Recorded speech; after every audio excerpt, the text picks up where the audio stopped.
الرحمن الرحیم۔ برادران اسلام، اللہ تبارک و تعالیٰ کی توفیق سے اصحاب رسول صلی اللہ علیہ وسلم کا ترتیب سے بیان ہو رہا ہے۔ آج کا درس جو ہے وہ عظمت سیدنا علی رضی اللہ تعالی عنہ کے بارے میں ہے، اور حضرت علی بھی سابقون میں ہیں۔ سابقون مانا پہلے اسلام لانے والے، تو سب سے پہلے اسلام لانے والی عورتوں میں سیدہ خدیجہ ہیں، اور جوانوں میں سیدنا ابی بکر ہیں، اور غلاموں میں زید بن حارثہ ہیں، اور بچوں میں حضرت علی ہیں رضوان اللہ علیہم اجمعین۔ اسی کو اللہ نے قرآن پاک میں فرمایا کہ والسابقون الاولون، سبقت کرنے والے، سب سے پہلے حضور پہ اسلام لانے والے۔ ان کی 3 قسموں کا ذکر ہے قرآن میں، من المہاجرین والانصار والذین اتبعوہم بإحسان۔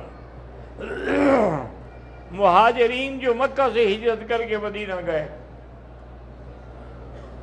اور انصار سے مراد یہ ہے کہ جو مدینے کے رہنے والے تھے، جنہوں نے مہاجرین کو سینے سے لگایا۔ والذین اتبعوہم سے مراد یہ ہے کہ جو ان کی اتباع کرنے والے ہیں لیکن اخلاص کے ساتھ۔ امام شافعی رحمۃ اللہ علیہ نے بڑی عظیم بات فرمائی ہے، پوری توجہ سے اس کو محفوظ رکھیں۔ انہوں نے فرمایا کہ جب قرآن نے 3 جماعتیں کر دی ہیں، پہلی جماعت تو مہاجرین ہے، وہ ہم بن نہیں سکتے، وہ تو وہی لوگ مہاجر تھے نا جو مکے سے مدینے گئے۔ دوسری جماعت انصار ہے، مدینے والے، وہ بھی ہم نہیں بن سکتے۔ تو باقی صرف ایک جماعت ہے کہ ہم ان کی پیروی کریں اخلاص کے ساتھ۔ اگر ہم نے ان کی پیروی نہ کی تو پھر جہنم ہے، کیونکہ جماعتیں ہی 3 ہیں۔ اگر آپ ان سے نکل گئے تو چوتھی تو کوئی جماعت ہی نہیں ہے نا۔ تو اس لیے سیدنا علی رضی اللہ تعالی عنہ، آپ کا نام علی ہے، اور آپ کا لقب جو ہے وہ حیدر ہے، اور آپ کی کنیت جو ہے وہ ابو تراب بھی ہے اور ابو الحسن بھی ہے۔ اور حضرت علی ابن ابی طالب کے بیٹے ہیں۔ ابی طالب کا نام عبد العزیٰ ہے، وہ حضور کے چچا بھی ہیں لیکن اسلام نہ لے آئے۔ حضور پاک نے بہت کوشش کی اس کے اسلام لانے کے لیے، لیکن جب اللہ نہ چاہے، ہدایت دینا اللہ کا کام ہے۔ وہ اسلام نہیں لے آئے، لیکن حضور کی خدمت ہمیشہ کرتے رہے۔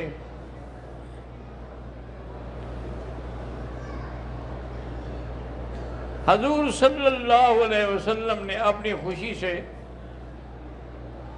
حضرت علی کو اپنے پاس لے لیا کہ بھی اس کی میں پرورش کروں گا۔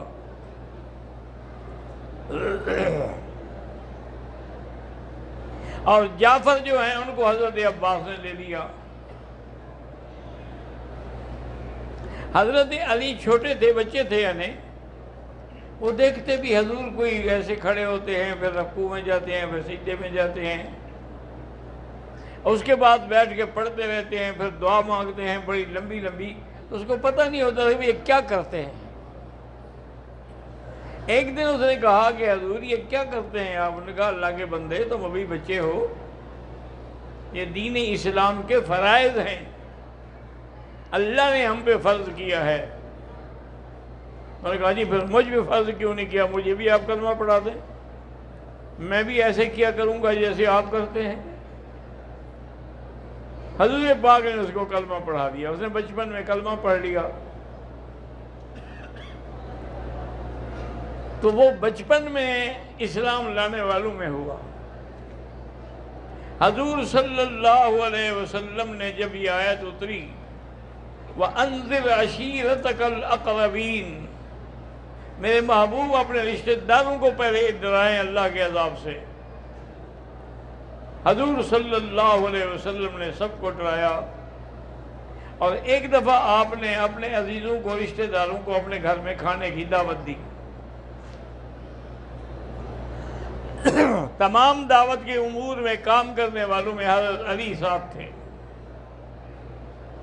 جب کھانا کھا لیا، حضور نے دعوت اسلام دی۔ انہوں نے کہا جی اسی لیے آپ نے ہمیں بلایا تھا کہ کھانا کھلا کے ہمیں کہو کلمہ پڑھو، ہم تو نہیں پڑھتے۔ انہوں نے کہا پڑھو، تمہاری مرضی ہے، میرا کام ہے دعوت دینا۔ اور کہا میرا ساتھ دو۔ حضرت علی کھڑے، انہوں نے کہا یا رسول اللہ میں آپ کے ساتھ دوں گا۔ آپ چھوٹے ہیں۔ انہوں نے کہا یا رسول اللہ میں چھوٹا بھی ہوں، میرے آنکھوں میں بھی تکلیف ہے، میری پنڈلیاں بھی بڑی پتلی پتلی ہیں، لیکن آپ پر میں جان دے دوں گا۔ 3 دفعہ حضور نے کہا کہ میرے لیے کون مدد کرے گا، 3 دفعہ علی کھڑے ہوئے رضی اللہ تعالی عنہ وارضاہ۔ حضرت علی رضی اللہ تعالی عنہ آپ مقام حدیبیہ پر جب یہ صلح کے لیے حضور صلی اللہ علیہ وسلم عمرے کے لیے آئے اور کافروں نے مجبور کر دیا، اس وقت حضرت علی ماشاءاللہ جوان ہو چکے تھے، اور کاتب الوحی بھی حضرت علی تھے۔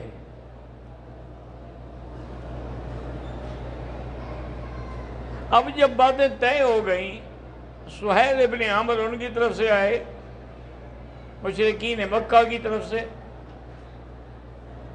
حضور نے فرمایا کہ علی لکھو بسم اللہ الرحمن الرحیم۔ انہوں نے کہا لا یا رسول اللہ۔ سہیل نے کہا حضور ہم کسی رحمان رحیم کو نہیں جانتے، ایسا نہ لکھیں، آپ لکھیں بِاسْمِکَ اللہم، اللہ کو ہم جانتے ہیں، لیکن رحمان رحیم کون ہے ان کا ہمیں پتہ نہیں ہے۔ آپ نے فرمایا علی اسی طرح لکھو جیسے کہتا ہے۔ حضرت علی نے لکھ دیا بِاسْمِکَ اللہم۔ اس کے بعد حضور نے فرمایا کہ اب آگے لکھو ھذا ما قضا علیہ محمد الرسول اللہ وسہیل۔ انہوں نے کہا لا یا رسول اللہ، یہ نہ لکھیں، اگر ہم آپ کو رسول اللہ مانتے تو عمرے سے کیوں روکتے؟ ہم تو آپ کو رسول اللہ نہیں مانتے، نہ اللہ کا نبی مانتے ہیں۔ آپ نے صلح لکھوانی ہے تو یوں لکھو کہ ھذا ما قضا محمد ابن عبداللہ، محمد رسول اللہ نہیں لکھو۔ حضور نے فرمایا علی ہو کاٹ دو۔ انہوں نے کہا لا ہم ہویا، میں آپ کا نام نہیں کاٹ سکتا، میں رسول اللہ کو کاٹ دوں؟ حضور نے فرمایا ہو یا علی، میں کہہ رہا ہوں۔ انہوں نے کہا واللہ لا ہم ہویا، مجھے بھی اللہ کی قسم میں نہیں کاٹوں گا،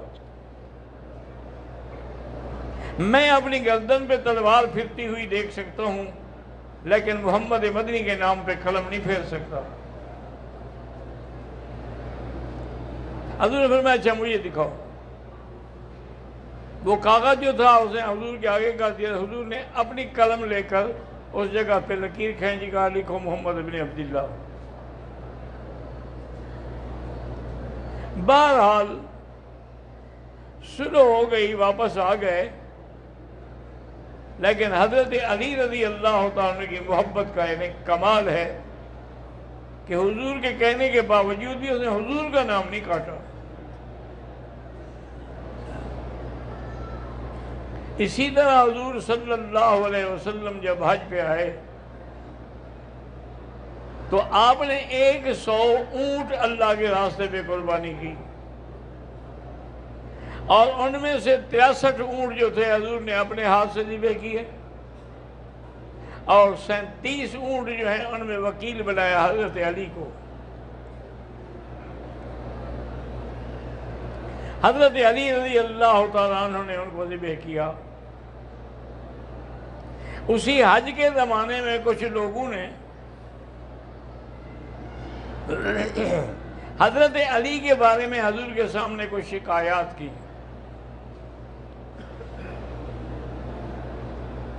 حضور خاموش رہے۔ جب واپس مدینے کے لیے چلے تو راستے میں ایک جگہ ہے غدیر خم، اس جگہ کا نام ہے۔ وہاں پر جب پڑاؤ ہوا قافلے کا، حضور صلی اللہ علیہ وسلم نے سب کو بلایا اور آپ نے خطبہ دیا، اور اس کے بعد فرمایا کہ یاد رکھو کہ من سب علی فقد سبنی، جس نے علی کو گالی دی اس نے مجھے گالی دی۔ اور ساتھ یہ بھی اعلان فرمایا کہ من کنت مولاہ فعلی مولا، میں جس کا سردار اور محبوب ہوں علی بھی اس کا سردار اور محبوب ہے۔ مولا کا معنی محبوب ہے، مولا کا معنی خدا نہیں۔ جیسے شیعہ کہتے ہیں مولا علی مشکل کشا، تو اگر مولا کا معنی خدا کریں تو پھر حضرت علی بھی مولا ہو گئے، حضور بھی مولا ہو گئے، تو دو خدا ہو گئے۔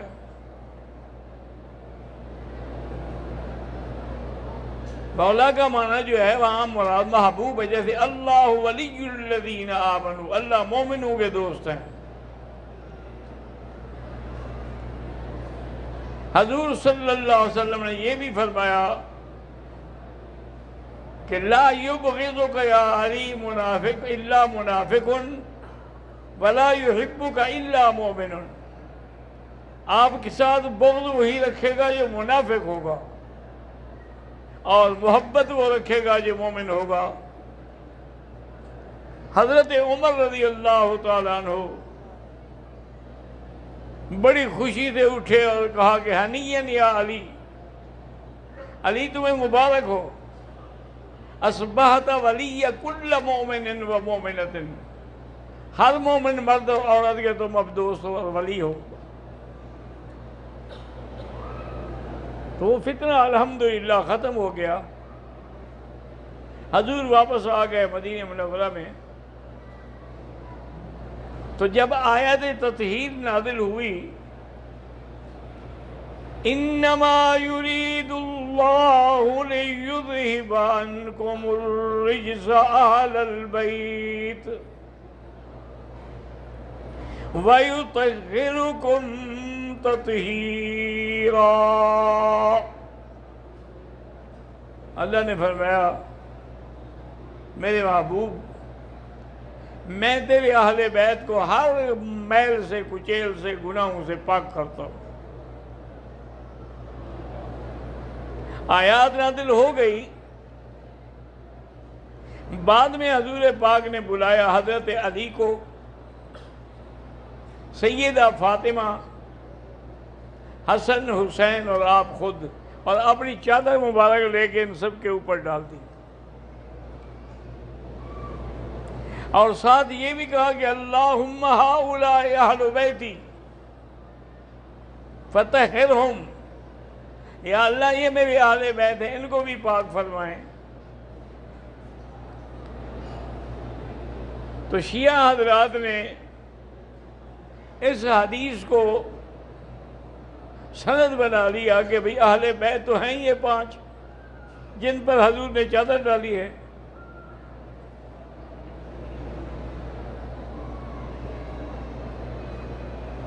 اسی لیے انہوں نے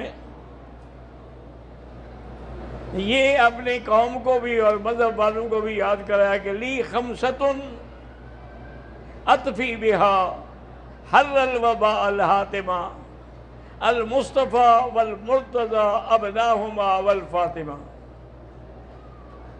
کہ یہ 5 ہیں جن سے ہم جہنم کی آگ کو بجھائیں گے، انہوں نے کہا بھی جب حضور نے کہا کہ ہؤلاء اہل بیتی، حالانکہ اللہ کے بندے وہ سمجھے نہیں۔ صحیح حدیث میں موجود ہے کہ اسی دوران میں بی بی ام سلمہ حضور کی بیوی ہیں، وہ بھی آگے آئی، انہوں نے کہا ایسا مجھے بھی چادر کے نیچے کر دیں۔ آپ نے فرمایا انت علی خیر، تم تو پہلے ہی اہل بیت ہو قرآن پاک کے نص سے، تمہارے اوپر چادر ڈالنے کی کیا ضرورت ہے؟ تو چادر تو ان پہ ڈالی جائے گی نا جن کے بارے میں قرآن نہیں کہتا، کیونکہ لفظ اہل بیت جو ہے یہ عورت کے لیے ہوتا ہے۔ اللہ نے حضرت لوط علیہ السلام کو حکم دیا تھا اسر باہلک، اہل سے مراد بیوی ہے۔ اسی طرح نوح علیہ السلام نے جب دعا مانگی تھی کہ میرا بیٹا ان ابنی من اہلی، میرے اہل سے ہے، وَإِنَّ وَعْدَكَ الْحَقُّ وَأَنْتَ أَحْكَمُ الْحَاكِمِينَ، آپ اس کو غرق ہونے سے بچا لیں۔ قَالَ يَا نُوحُ إِنَّهُ لَيْسَ مِنْ أَهْلِكَ، یہ تمہارے اہل سے نہیں ہے کیونکہ یہ مسلمان نہیں ہے۔ تو اس لیے یاد رکھیں کہ اہل بیت سے تو مراد ہی عورتیں تھیں، یہ تو اللہ پاک سے دعا مانگ کے حضور نے ان کو بھی شامل کرایا۔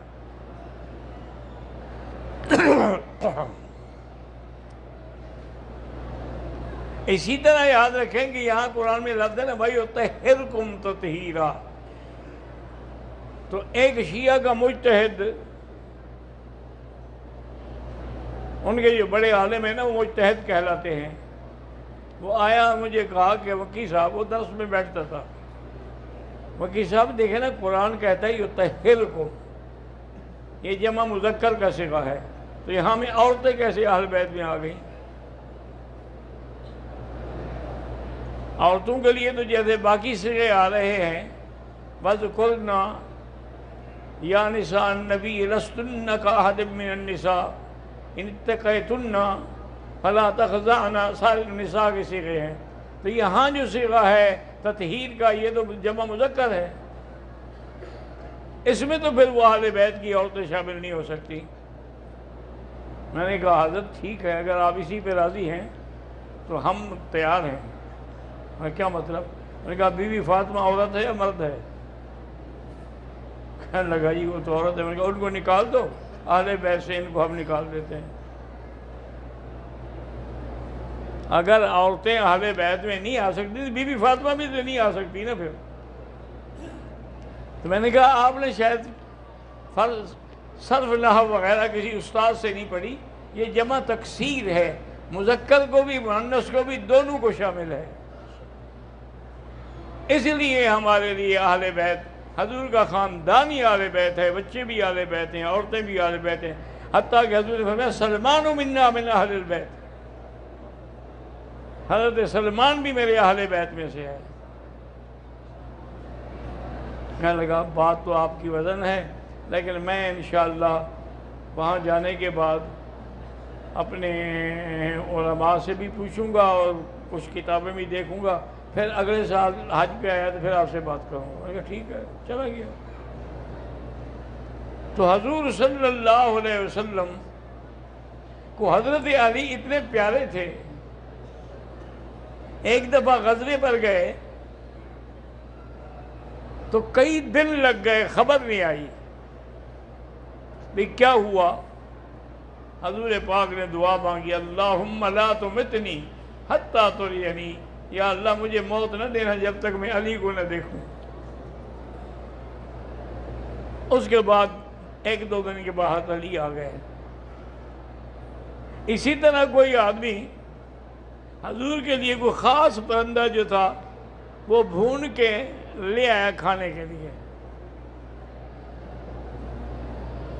جب کہا پوچھا بھی کیا ہے، انہوں نے کہا حضرت یہ بڑا قیمتی پرندہ ہے اور اس کو ہم بڑے شوق سے شکار کرتے ہیں اور پھر کھاتے ہیں۔ حضور پاک نے دعا مانگی اللہم اعطنی احب الی و الیک الذی تاکل معی، آپ اس آدمی کو بھیجیں جو آپ کو بھی محبوب ہو، مجھے بھی محبوب، میرے ساتھ کھائے۔ تھوڑی دیر گزری حضرت علی آ گئے، تو حضرت علی نے ساتھ بیٹھ کے کھایا۔ یہ نعمت بھی حضرت علی کو ملی۔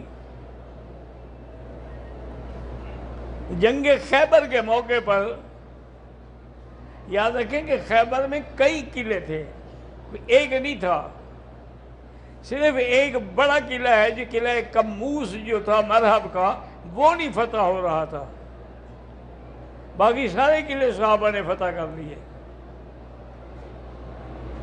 حضور پاک نے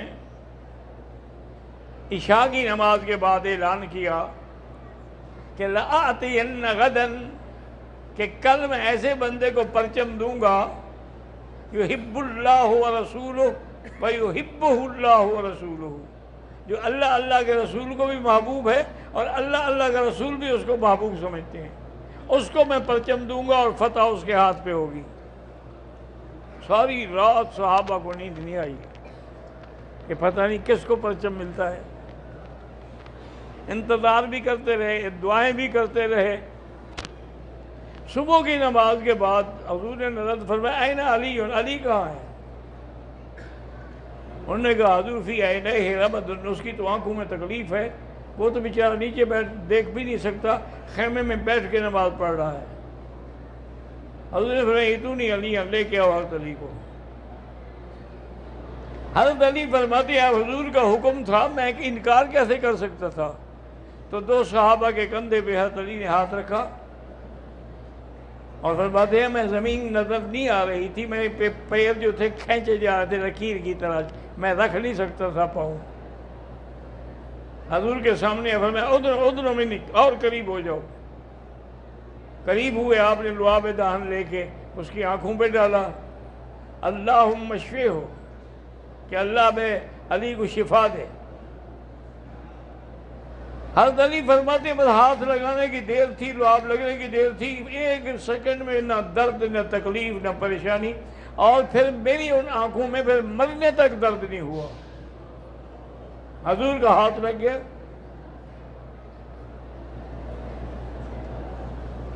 حضور نے فرمایا کہ یہاں ایک قلعہ بچ گیا ہے، قلعہ کموس، میں چاہتا ہوں کہ یہ پرچم لے کے تم اس کا مقابلہ کرو، وہ بہت بڑا ہی شہرت والا لڑاکا ہے، اس کا نام مرحب ہے۔ حضرت نے کہا ٹھیک ہے حضرت ٹھیک ہے، میں اس کا مقابلہ کروں گا۔ حضرت علی رضی اللہ تعالیٰ جب گئے تو مرحب نکلا، بڑا لباس پہنا ہوا، لوہے کی خود سے سر سے لے کر پاؤں تک بھرا ہوا، اور بڑے شان سے کہہ رہا تھا کہ میں جو ہوں علمت خیبر انی مرحب، پورا خیبر جانتا ہے کہ مرحب میں ہوں، تم بچے میری مقابلے پہ لڑائی کے لیے آ گئے ہو۔ حضرت علی نے فرمایا کہ تمہیں بھی پتہ نہیں ہے کہ سمتنی امی حیدرہ، میری ماں نے بھی میرا نام حیدر رکھا تھا، آج مقابلے میں پتہ چلے گا کہ بہادر کون ہے۔ اس کو تو ناز تھا کہ میرے سر پہ خود ہے لوہے کی، حضرت علی نے جو تلوار ماری ہے وہ خود کاٹتی ہوئی سر بھی کاٹ گئی، گر گیا، ختم ہو گیا۔ جب سر کٹ گیا باقی کیا رہا؟ صحابہ کہتے ہیں کہ وہ دروازہ قلعہ کموس کا جو ہم 40 آدمی نہیں ہلا سکے، حضرت علی نے اکیلا اس کو پکڑا، اٹھایا، کھول دیا، قلعہ کموس فتح ہو گیا۔ تو یہ شان بھی شجاعت کا حضرت علی رضی اللہ تعالیٰ عنہ کو نصیب ہوا۔ زندگی باقی تو انشاءاللہ بات باقی۔